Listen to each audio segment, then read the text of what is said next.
Hi friends, welcome to మన Bommarillu. Upcoming రివ్యూలోకి వెళ్ళిపోదాం.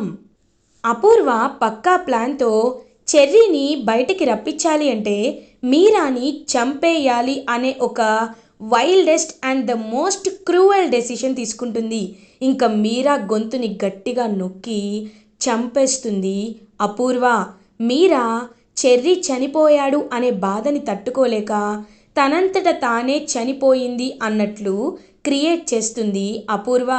మీరా చనిపోయింది అనే వార్త తెలుసుకొని కృష్ణప్రసాద్, చెర్రీ శోక సంద్రంలో మునిగిపోతారు. ఏడుస్తూ పాపం అలా కార్లో ఇంటికి బయలుదేరుతారు కృష్ణప్రసాద్ అండ్ చెర్రీ. ఇటువైపు శరత్చంద్ర కూడా న్యూస్ తెలుసుకొని ఇంటికొచ్చి మీరా వైపు చూస్తూ, మీరా బాడీ వైపు చూస్తూ ఇంకా తన జ్ఞాపకాలన్నిటినీ గుర్తు చేసుకొని వెక్కి వెక్కి ఏడుస్తూ ఉంటాడు. అదంతా చూస్తూ అపూర్వ నటిస్తూ ఉంటుంది. బావా, ఇదంతా ఇదంతా కారణం ఖచ్చితంగా కేపీనే బావా. ఆ చెర్రీగాడు బ్రతికే ఉన్నాడు. కావాలంటే ఇప్పుడు చెర్రీగాడిని ఆ కేపీ తీసుకొస్తాడు. అప్పటికి కానీ నీకు నిజం అర్థం కాదు బావా అని అంటుంది కావాలనే అపూర్వ. ఇంకా అపూర్వ మాటలు పట్టించుకోకుండా చాలా బాధలో మునిగిపోతాడు శరత్చంద్ర. ఇది ఇలా ఉండగా భూమి హక్ చేసుకొని ఉన్న బిందు అండ్ శివాని చూసి ఒక్కసారిగా షాక్ అయిపోతుంది. తను చూస్తుంది నిజమా అబద్ధమా అన్నట్లు ఇంకా కళ్ళతో 2-3 సార్లు చూసేసరికి ఎస్, అది నిజమే అని తెలుస్తుంది భూమికి. ఇంకా షాక్ అయ్యి ఇప్పుడు ఈ విషయాన్ని నేనేం చేయాలి, బావతో నేను ఎలా చెప్పాలి, బావతో చెప్పచ్చా చెప్పకూడదా అని చెప్పి టెన్షన్లో మునిగిపోతే అప్పుడే అక్కడికి శివ శివ వస్తాడు. వచ్చి చూస్తూ ఉంటాడు. అక్క, ఏమైందక్క, ఇక్కడున్నావేంటి అని అంటారు. ఏం లేదురా, రా ఇంటికి వెళ్దామని ఇంక శివాని ఇంటికి తీసుకువెళ్ళిపోతుంది భూమి. అలా ఇంకా గగన్ భూమి వైపు చూస్తూ, భూమి ఏంటి అలా ఉన్నావు, బాధ్యతలన్నీ నువ్వే తీసుకోవాలి కదా, పెళ్ళికి సంబంధించిన ప్రతి పని నువ్వే చూసుకోవాలి అని అంటారు. లేదు బావా, నేను చూసుకోలేను, నాకంతగా తెలీదు అని పాపం తప్పించుకోవడానికి ట్రై చేస్తూ ఉంటుంది భూమి. భూమి, అలా అంటే ఎలా చెప్పు, కుదరదు అంటే కరెక్ట్ కాదు కదా. నువ్వు ఈ ఇంటికి కోడలివి కాబట్టి నీ బాధ్యతగా నేను నీకు అండగా ఉంటాను. మనం పెళ్లి పనులన్నీ స్టార్ట్ చేసేయాలి. ఇంకొక 5 డేస్లోనే కదా పెళ్ళి అని చెప్పి ఇంకా గగన్ భూమి మాట్లాడుకుంటుంటే భూమికి మనసులో మాత్రం చాలా ఇరిటేటింగ్గానే అనిపిస్తూ ఉంటుంది.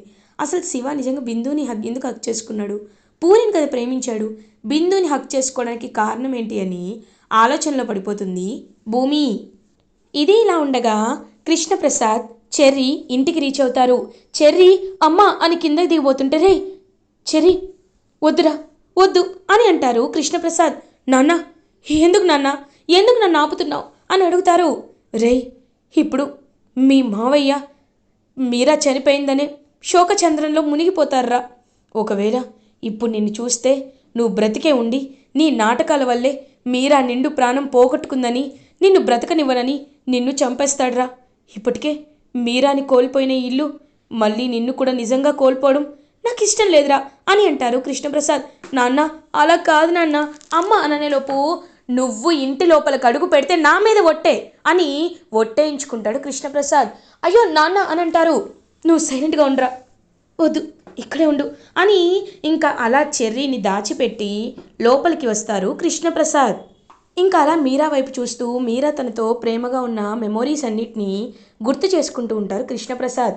ఇంకా శరత్చంద్ర, కేపీ వచ్చావా, చూడు చెర్రీ చెర్రీ చనిపోయాడని, పాపం నా మీరా, నా చెల్లెలు మీరా అని ఇంకా వెక్కి వెక్కి ఏడుస్తూ ఉంటారు శరత్చంద్ర.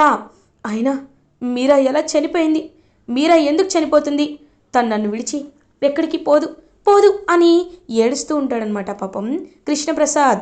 ఏంటి కేపీ ఒక్కడే వచ్చాడు అని అలా చూస్తూ ఉంటుంది అపూర్వ.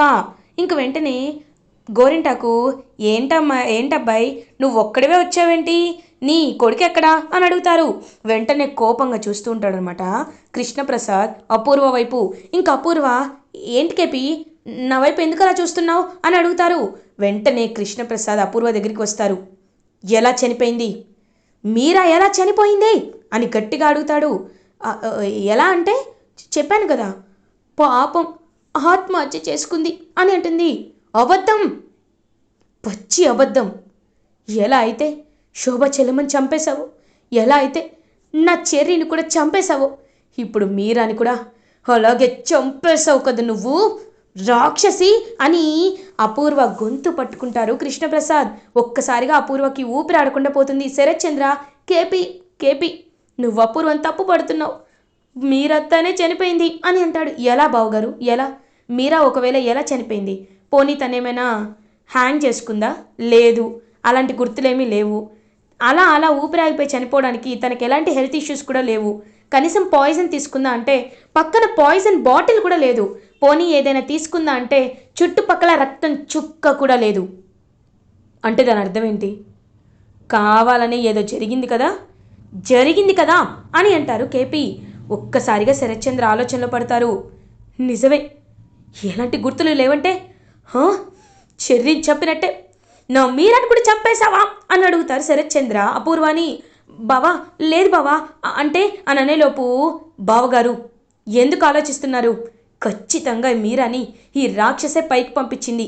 నా కొడుకు చెర్రీ బ్రతికున్నాడా చచ్చిపోయాడా? ఒకవేళ బ్రతికుంటే బయటికి తీసుకురావాలనే ఈ నంగనాచి నాటకాలు వేసింది. కాబట్టి తన్ని అరెస్ట్ చేయించండి, అప్పుడే మీరా ఆత్మకి శాంతి కలుగుతుంది అని ఇంకా అలా అపూర్వాని దగ్గరుండి అరెస్ట్ చేస్తారు కృష్ణప్రసాద్. ఇదంతా చూస్తూ చెర్రీ లోపల ఎంతో బాధపడుతూ ఉంటాడు. దూరం నుండి అంతా గమనిస్తూ కృష్ణప్రసాద్కి ఇచ్చిన మాట వల్ల అలా ఇంకా గడప దగ్గరే ఆగిపోయి పాపం దొంగచాటుగా వాళ్ళమ్మ వైపు చూస్తూ ఉంటాడు చెర్రీ. బావగారు ఖచ్చితంగా ఫారెన్సిక్ రిపోర్ట్లో మనం అన్నీ తెప్పించాలి. ఎందుకంటే ఎప్పుడైనా ఊపిరాడకు చనిపోయిందంటే దానికి కారణం అనేది ఉండాలి కదా. తన పోస్ట్ మార్టం రిపోర్ట్ మనం తెప్పించాలి బావగారు అని అంటారు. ఖచ్చితంగా కేపీ, ఖచ్చితంగా కారణం అపూర్వ అనేది తేలాలి. చెర్రీ విషయంలో సాక్ష్యాలు ఉన్నాయి కాబట్టి అపూర్వని జైలుకి పంపించాం, తర్వాత కూడా అలాగే జరుగుతుంది అని ఇంక కేపీకి మాటిస్తారు శరత్ చంద్ర. ఇది ఇలా ఉండగా నెక్స్ట్ డే మార్నింగ్ అవుతుంది. ఆ రోజు వ్యాలంటైన్స్ డే.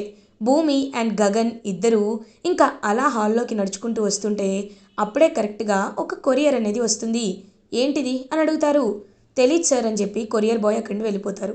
ఓ, నా ఫ్రెండ్ కార్తీక్ పంపించాడు అని ఓపెన్ చేసి చూసేసరికి వాళ్ళ ఫ్రెండ్ కాల్ చేస్తారు. హలో రే గగన్, నేను రా కార్తీక్ని అని అంటారు. చెప్పు కార్తీక్ అని అంటారు. ఇవాళ మా రెసార్ట్లో ఒక మంచి ద బెస్ట్ కపుల్ కాంపిటీషన్ జరుగుతుంది. వ్యాలంటైన్స్ డే రోజు నువ్వు ఎలాగో రీసెంట్గా మ్యారేజ్ చేసుకున్నావు కదా, నీ వైఫ్ నువ్వు వస్తే ఇక్కడ ఎంజాయ్ చేయొచ్చు. వివిధ లవ్ గేమ్స్ కానీ అండ్ చాలా యాక్టివిటీస్, గేమ్స్, ఫన్ చాలా ఉంటుంది. కాబట్టి ఎలాగో చెల్లి పెళ్ళి కూడా పెట్టుకున్నానని చెప్పావు కదా, నువ్వు మీ చెల్లి కపుల్ రావచ్చు కదా అని అంటారు. అంటే అది అననేలోపు, రేయ్ రండి నేను చూసుకుంటాను కదా అని అంటారు. సరే నువ్వు నా బెస్ట్ ఫ్రెండ్వి, అడుగుతున్నావు కాబట్టి వస్తాను అని కాల్ కట్ చేస్తారు. ఏమైంది బావా అని అడుగుతుంది భూమి, నా ఫ్రెండ్ కార్తీక్ అని వాడికి ఒక రెసార్ట్ ఉంది. ఆ రెసార్ట్ విషయంలో ఇంకా భూమి గగన్ ఇద్దరు రెసార్ట్కి అయితే బయలుదేరడానికి ఫిక్స్ అవుతారు. వాడు ఖచ్చితంగా రమ్మంటున్నాడు అనేసరికి భూమి కూడా ఆలోచనలో పడుతుంది. అప్పుడే పూరి, అన్నయ్య ఏంటేదో రెసార్ట్ అంటున్నావు అని అంటారు. నీకు కూడా ఇన్విటేషన్ వచ్చిందిలే పూరి, ఇదిగో నువ్వు శివ రెడీ అయ్యి రండి, మేము వెయిట్ చేస్తూ ఉంటామని చెప్పి ఇంకా అలా శివ అండ్ భూమి గగన్ నలుగురు కలిసి ఆ రెసార్ట్కి బయలుదేరుతారు. సో రెసార్ట్కి వెళ్ళిన తర్వాత ఎంతో హ్యాపీగా అందరూ కలిసి గేమ్స్ని ఎంజాయ్ చేస్తూ ఉంటారు. ఇంకా వాళ్ళకి కొన్ని లెవెల్స్ అయితే ఉంటాయి. ద బెస్ట్ కపుల్ కాంపిటీషన్లో విన్ అవ్వాలి అంటే కొన్ని లెవెల్స్ని మీరు క్రాస్ చేయాలి. ఆ లెవెల్స్లో భాగంగా ఇద్దరు బ్లింక్ చేయకుండా అంటే కన్ను ఆర్పకుండా ఒకరినొకరు చూసుకోవాలి. అలా ఎంతసేపు చూసుకుంటే మీకు అంత మంచి అవార్డు ఉంటుంది అని ఇంకా చక్కగా అన్ని గేమ్స్ పెడుతూ ఉంటే గగన్ భూమి ఇద్దరు ఆ గేమ్స్లో పార్టిసిపేట్ చేసి వాళ్ళు విన్ అవుతూ ఉంటారు. అదంతా చూస్తూ దొంగచాటుగా బిందు కూడా వీళ్ళు ఫాలో అవుతుంది. ఇంకా బిందు కూడా అదంతా చూస్తూ కోపంతో రగిలిపోతూ ఉంటుంది. ఇదేంటి, శివ నన్ను పూర్తిగా మర్చిపోతున్నాడా? శివ పూరికి దగ్గరవుతున్నాడా? నేను ఈ విషయాన్ని ఎందుకు తట్టుకోలేకపోతున్నాను అని చాలా బాధపడుతూ ఉంటుంది బిందు. ఇంకా శివ మాత్రం అలా పూరితో డ్యాన్స్ వేస్తూ పూరి వైపు చూస్తూ తన వ్యాలంటైన్స్ డేని ఎంజాయ్ చేస్తూ ఉంటారు. భూమి గగన్ కూడా హ్యాపీగా వాళ్ళ వ్యాలంటైన్స్ డేని ఎంజాయ్ చేస్తాడు. కరెక్ట్గా అప్పుడే గగన్కి ఫోన్ కాల్ వస్తుంది. వెంటనే కాల్ లిఫ్ట్ చేస్తారు. హలో రే చెర్రీ అని అంటారు. అన్నయ్య అని చెర్రీ ఏడుస్తూ ఉంటే ఒక్కసారిగా షాక్ అవుతాడు గగన్. రేయ్ ఏమైందిరా అని అడుగుతారు. అన్నయ్య నీతో మాట్లాడాలి, త్వరగా ఇంటికి రా అన్నయ్య అని కాల్ కట్ చేస్తాడు. ఏమైంది వీడికి? భూమి ఇప్పుడే చెర్రీ కాల్ చేశాడు, త్వరగా ఇంటికి రమ్మని చెప్తున్నాడు, ఒకసారి మనం ఇంటికి వెళ్ళాలి భూమి అని చెప్పి ఇంకా అలా ఇద్దరు బయలుదేరుతారు. బయలుదేరేసరికి నలుగురు శారద ఒళ్ళో తలపెట్టుకొని ఏడుస్తూ ఉంటాడు పాపం చెర్రీ. నాన్న ఊరుకోరా ఊరుకో అని తలపై చేయి వేస్తూ నిమురుతూ ఉంటుంది పాపం శారద. ఏమైంది చెర్రీ ఏమైందిరా అని అడిగేసరికి చెర్రీ పాపం గగన్ని హక్ చేసుకొని వెక్కి వెక్కి ఏడుస్తాడు. అదంతా చూస్తూ షాక్లో ఉండిపోతాడు. వెంటనే గగన్ రేయ్ ఏం జరుగుతుందిరా అని అంటారు. అన్నయ్య అమ్మ అమ్మని ఆ రాక్షసి అపూర్వ అత్తయ్య చంపేసిందన్నయ్య, తనే చంపేసి నన్ను బయటికి రప్పించడానికే ఇదంతా చేసిందన్నయ్య అని చెప్పడంతో ఒక్కసారిగా షాక్ అయిపోతాడనమాట. వెంటనే గగన్ ఏంటి అపూర్వ మీరా చిన్నవని చంపేసిందా అని గుర్తు చేసుకుంటూ ఉంటాడు. ఛీ ఇంతటి నీచురాలా, ఇంతటి క్రూరురాలా, ఇలాంటి ఇలాంటి వ్యక్తిని నేను ఎప్పుడు చూడలేదు, మరి తన్ని జైల్లో పెట్టారా అని అడుగుతారు. పెట్టారన్నయ్య, జైలుకి ఆ రాక్షసిని పంపించారు అని చెప్పి ఇంకా అలా ఆలోచిస్తూ చెర్రీ పాపం ఏడుస్తూ ఉంటే రే చెర్రీ నువ్వు బాధపడద్దురా, అమ్మ దూరమైందని నువ్వు బాధపడద్దు, నీకు అమ్మ ఉంది, పెద్దమ్మ అమ్మలాగే కదా, మా అమ్మ నిన్ను అమ్మలాగే చూసుకుంటుంది, నీకు అమ్మ లేదని అనుకోవద్దు అని పాపం గగన్ ఓదారుస్తాడు చెర్రీని. ఇది ఇలా ఉండగా అపూర్వ జైల్లో అటు ఇటు తిరుగుతూ ఆలోచిస్తుంది. అప్పుడే నక్షత్ర అండ్ గోరింటాకు ఇద్దరు ఇంకా అపూర్వ దగ్గరికి వస్తారు. అమ్మాయి అప్పటికి నేను నీకు చెప్తూనే ఉన్నాను, నేను లోపలున్నాను పిన్ని, కానీ బయటికి రావాలి అంటే నాకు మీరే కదా బెయిల్ తీసుకురావాలి, బేబీ నేను చెప్పిన లాయర్కి కాల్ చేయి, నాకు బెయిల్ వస్తుంది అని అంటారు. అంత ఈజీగా బెయిల్ ఎలా వస్తుంది మమ్మీ అని అంటారు. అదంతా ఎలా చూసుకోవాలో నాకు బాగా తెలుసు, కానీ అంతకంటే ముందు మీరు ఒకటి చేయాలి. సరే నాకు బెయిల్ రాదని అనుకుందాం, వచ్చినా రాకపోయినా ఆ కేపీ ఫ్యామిలీ ప్రశాంతంగా ఉండకూడదు, నన్ను నన్ను జైల్లో పెట్టిస్తాడు కదా, ఆ కేపీ ప్రాణాల్ని మీరు గర్ల్లో కలిపేయాలి అని అంటుంది. ఒక్కసారిగా ఇంకా షాక్ అయిపోతుంది నక్షత్ర. మమ్మీ ఏమంటున్నావు మమ్మీ అని అంటుంది. అవును నేను చెప్పేది నిజం, ఆ కేపీ ప్రాణాల్ని మీరే తీసేయాలి అని ఇంకా ఒక ప్లాన్ చెప్తుంది అపూర్వ. ఇంకా వెంటనే అలా వింటూ ఉంటారనమాట నక్షత్ర అండ్ గోరింటాక్ పిన్ని. సరే అమ్మాయి నువ్వు చెప్పినట్టే చేస్తాం, ఖచ్చితంగా ఆ కేపీ ప్రాణాలు పైకి వెళ్ళిపోయేలా చేస్తామని చెప్పేసరికి ఇంకా అలా ఆలోచనలో పడతారనమాట. వెంటనే వీళ్ళందరూ ఇప్పుడు కేపీకి ఆట మొదలవుతుంది అని ఆలోచిస్తూ ఉంటుంది అపూర్వ. ఇది ఇలా ఉండగా భూమి పరిగెత్తుకుంటూ ఇంటికి వస్తుంది. శరత్చంద్ర వైపు చూస్తూ ఉంటుంది.